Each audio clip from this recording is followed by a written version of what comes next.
form. We can create a citation to that, but we can't link to those things. And actually, if you think about where the internet might be if we didn't have linking, if we didn't have, particularly for scholarly publishing, that we would be we'd be in a terrible place if it weren't for the digital object identifier, which lets us link from one paper to another. So the fact that we can't link into an app, or we can't link into a PDF file, or an EPUB, is a problem too. They're static blobs of content, and particularly on the app side, they don't have a place where they live on the internet that you can link into easily. Okay, so we've got other mobile devices to think about here. I said earlier on, let's not forget that there are other devices out there. One of the sort of precedents for all of this is the kind of mobile phone novel form, which started in 2003 or roundabouts, and actually there are bestsellers out there, in Japan and in India. This is actually a Malay novel called Blue Eyes. And they're selling bestseller novels which are delivered to this tiny, tiny screen format. So it's lest we forget that there are precursors to this whole e-book phenomenon. That the signs have been there for some time. So okay, we've spent some time now looking at the market side of things, different parts of the technology. What I want to do now is just look at that specific question now, which is, developing apps, developing mobile-enabled websites. What are the pros and cons of each or either one of those? So, and there are two roads, I suppose, that you can go down. Taking the static content to one side now with EPUBs and PDFs. For dynamic content, there are two routes you can go down. What is the difference between these two routes? So let's look at the web route for a moment. Okay, so we'll have to talk to these things one at a time. First of all, if you have if you're tooled up already for delivering web content, maybe you've invested money in developing platforms for delivering content to the web. That's what we spend a lot of time doing. So incrementally adding onto that and building a mobile-enabled version of that website is actually bound to be a lower cost. It's relatively straightforward from a tech perspective to do that. That gives you obviously a fast time to market, and it gives you a vehicle for dynamic content. So all of the user-generated content, all of the Web 2.0 stuff, that's there's no problem with that because it's on the web, it's on the mobile device. There's the fact that it's coming dynamically down, wirelessly it enables that type of dynamic content. So again, thinking about forms, any form which involves any degree of dynamism is pointing us down this web route.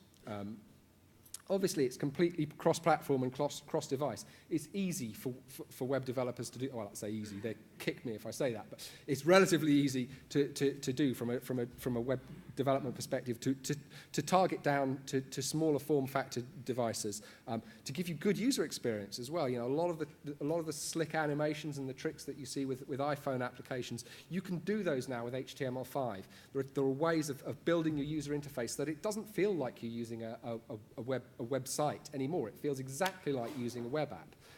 So that in terms of the cross-platform, cross-device nature, you can deliver the app type of experience, near as damn it, using a website. Obviously, if you've got existing content out there on platforms, then you get to leverage your commercial infrastructure that you've built up around that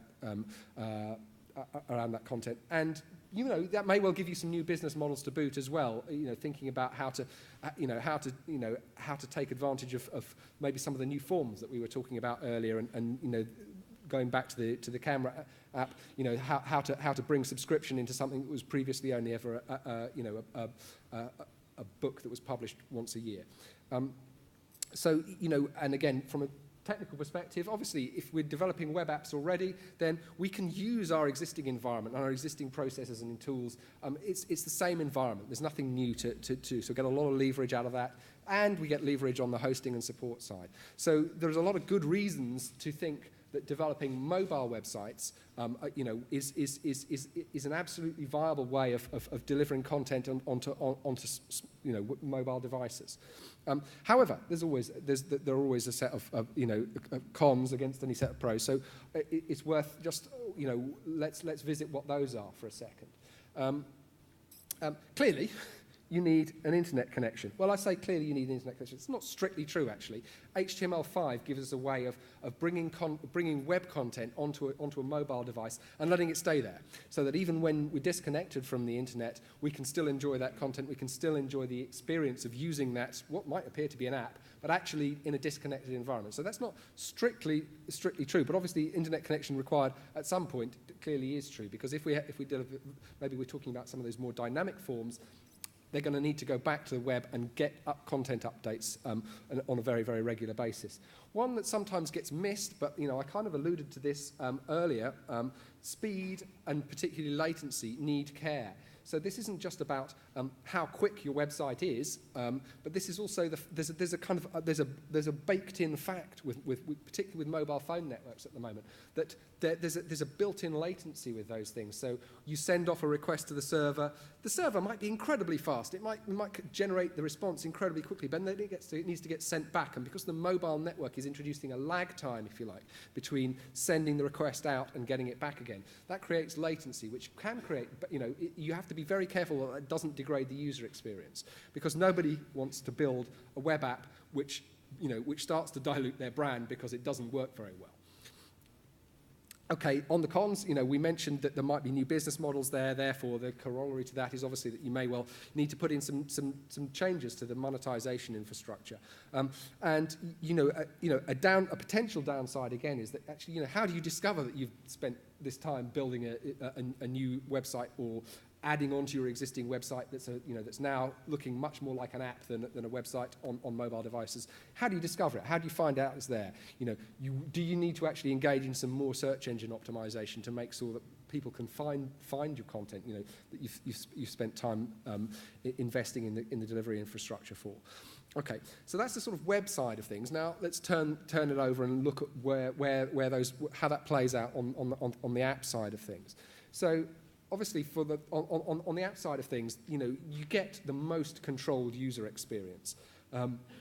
No doubt about it. If you're writing games in particular, or anything that requires fast 3D graphics or very, very highly interactive user behavior, then the app route gives you that in a way that even HTML5 with its interactivity will not deliver in such a snappy way. So you get to use the native user interfaces on these devices for fast graphics. Again, the pros of the app route are, if you're buying content or buying apps through an app store, through the Apple Store, for example, then that whole distribution and monetization infrastructure is there for you to use. You don't have to build anything to take advantage of that. And then again, the sort of follow through from that is that it can let you reach out into new parts of the market that you simply don't reach at the moment. If you're a B2B publisher, this extends your B2C reach straight away, because this store is facing out into a completely different marketplace. So it can let you extend your reach very, very easily, very, very quickly.